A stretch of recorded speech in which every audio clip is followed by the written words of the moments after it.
प्यारो, आगम में कहा गया है, एत देवे गेशिम महद्भयम भवति लोग वित्तम च णम उवेहाई। परिग्रह के बारे में बताया गया है कि यह परिग्रही व्यक्ति के लिए महाभय का हेतु होता है।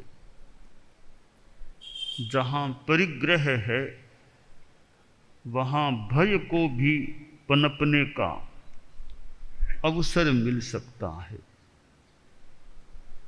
धन की उपलब्धि हो गई है तो कहीं धन को कोई हड़प न ले, ऐसा कुछ भय आदमी के मन में हो सकता है। तो यह जहाँ परिग्रह है वहाँ मूर्छा है, पर फिर साथ में भय का भी योग बन सकता है। परिग्रह 3 प्रकार का बताया गया है, शरीर, कर्म और पदार्थ।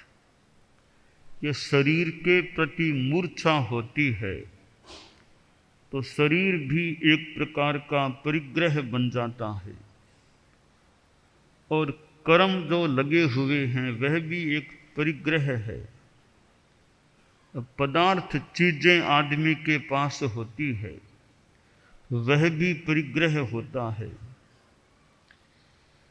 इन सब के साथ खास बात यह है, यानी पदार्थ और शरीर हैं, उनके प्रति जो मोह और मूर्छा का भाव होता है वह मुख्यतया वह परिग्रह संभवतः बन जाता है।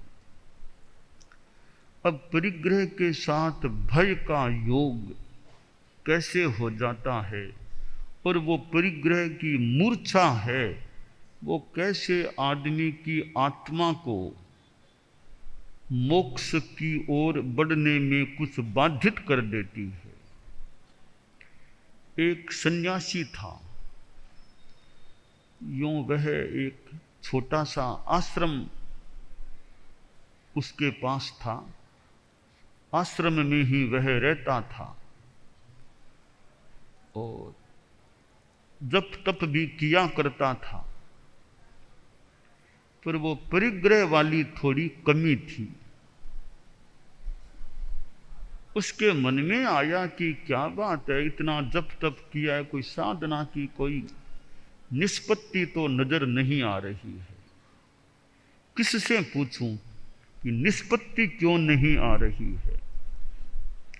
एक दिन एक लड़का उस रास्ते से जा रहा था और वह थोड़ा आराम करने के लिए, थोड़ा खाना और खाने के लिए उस सन्यासी के आश्रम में आ गया।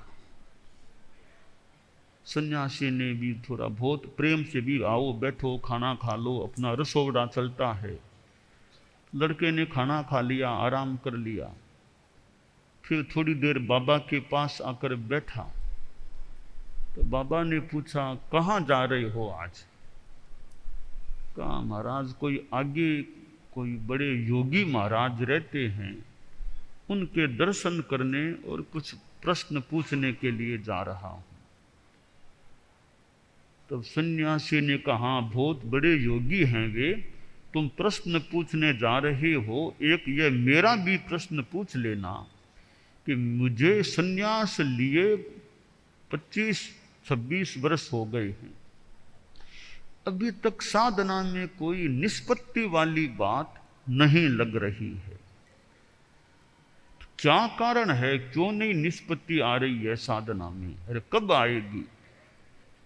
कहा, ठीक है बाबा, देखता हूं, मौका होगा तो पूछ लूंगा। फिर लड़का चलते चलते आगे उस योगीराज के पास गया और समय ले लिया।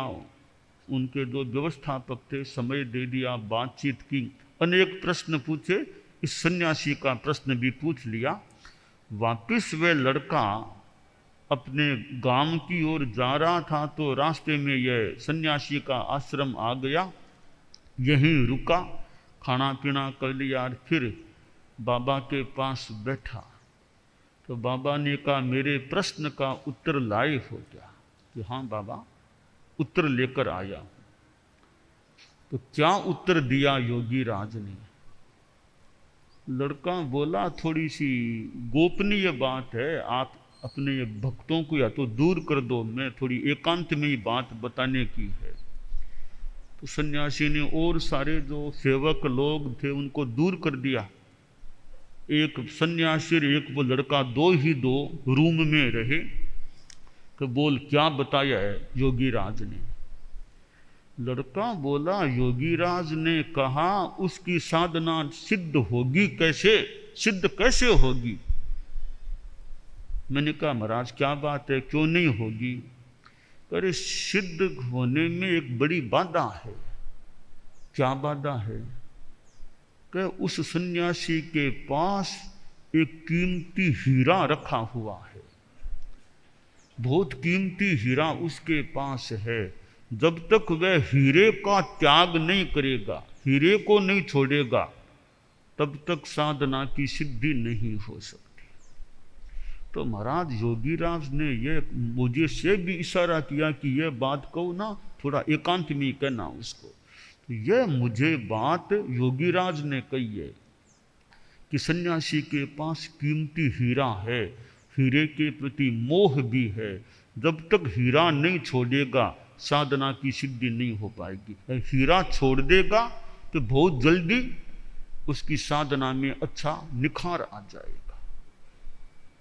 सन्यासी ने सुना, अरे धन्य है योगीराज के ज्ञान को, मेरी इतनी गुप्त बात को भी जान लिया कि मेरे पास हीरा है।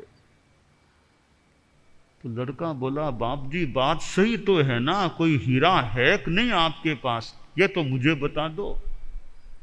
तो भाई आप योगीराज झूठ नहीं बोलते हैं, जो कहा सच बोला है। और मेरे पास कई वर्षों से एक हीरा रखा हुआ है। कोई भक्त लोग आए थे तो उन्होंने कहा कि हीरा है, हम लेकर आए हैं। तो मेरा भी मन ललचा गया हीरे के प्रति, मैंने भी उनको थोड़ा ज़्यादा कहा यह हीरा मेरे पास छोड़ दो। मैंने ज़्यादा कहा तब उन्होंने यह हीरा मेरे पास रख दिया। तो कई वर्षों से यह मेरे पास है। लड़का बोला मैंने तो डाकिये की तरह जो संवाद योगीराज ने कहा वो आपको बता दिया, अब आगे आप जानो हीरे का त्याग करना नहीं करना आपका विषय है। मैंने आपके प्रश्न का उत्तर लाकर आपको बता दिया है।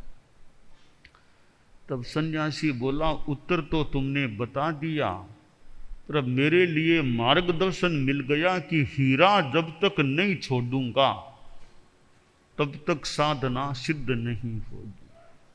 तो मेरे मन में भी विरक्ति का भाव जागा है कि योगीराज ने कह दिया कि जब तक हीरा नहीं छोड़ेगा साधना सिद्ध होगी, नहीं तो मैंने क्यों घर बार छोड़ा, आखिर सिद्धि के लिए ही छोड़ा है, तो क्यों हीरे का मोह रखूं, इस हीरे को फेंकना या किसी को देना है।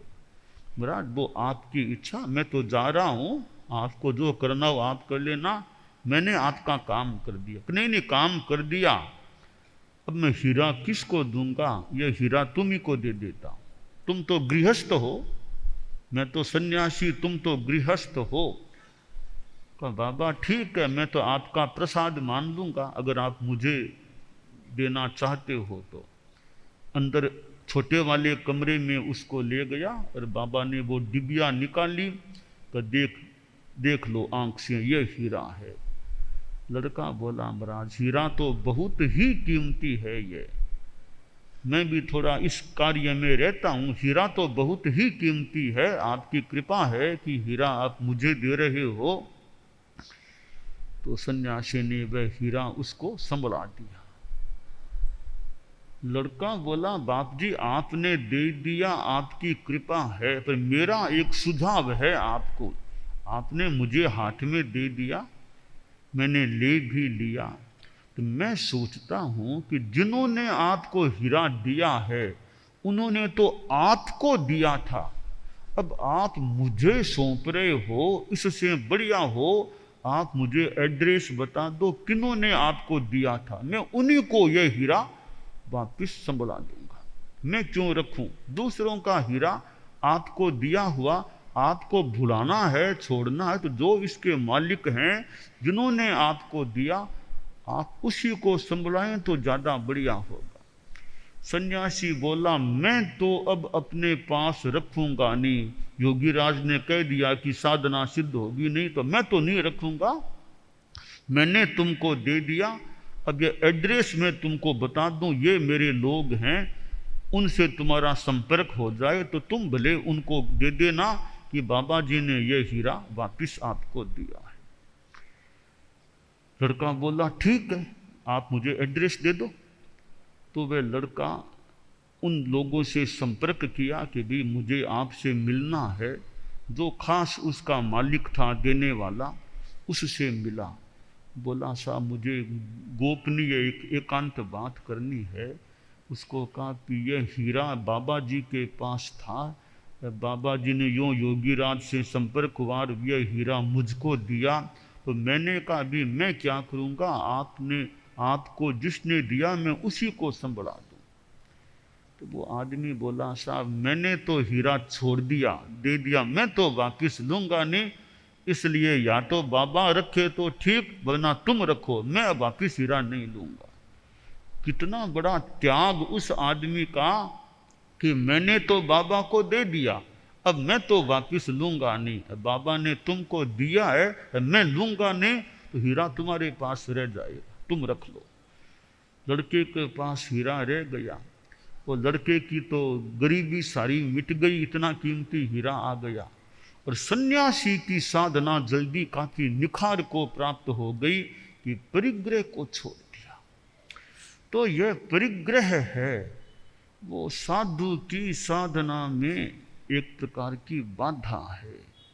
जितना आदमी परिग्रह में आसक्त रहता है वह उतनी एक प्रकार की बाधा हो जाती है।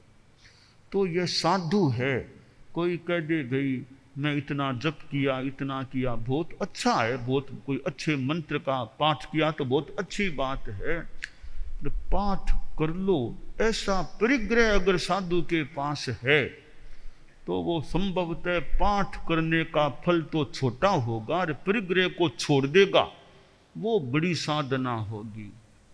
कोई कहे मैं ध्यान करता हूँ 2 घंटा, ध्यान करना बढ़िया है, अगर राग द्वेष मुक्त अवस्था का ध्यान करते हो तो बढ़िया है, कि साथ में ऐसा परिग्रह पास में है तो शायद वो ध्यान से भी बड़ी चीज यह होगी उस परिग्रह को छोड़ दो, परिग्रह का परित्याग कर दो। यह मोह का भाव परिग्रह के साथ रहता है तो ध्यान भी कर लो, ध्यान का जितना लाभ मिलेगा उतना मिल सकेगा, पर परिग्रह आसक्ति मोह नहीं छूटेगा तो केवल ज्ञान तो होगा नहीं, वो सिद्धि तो मिलेगी नहीं।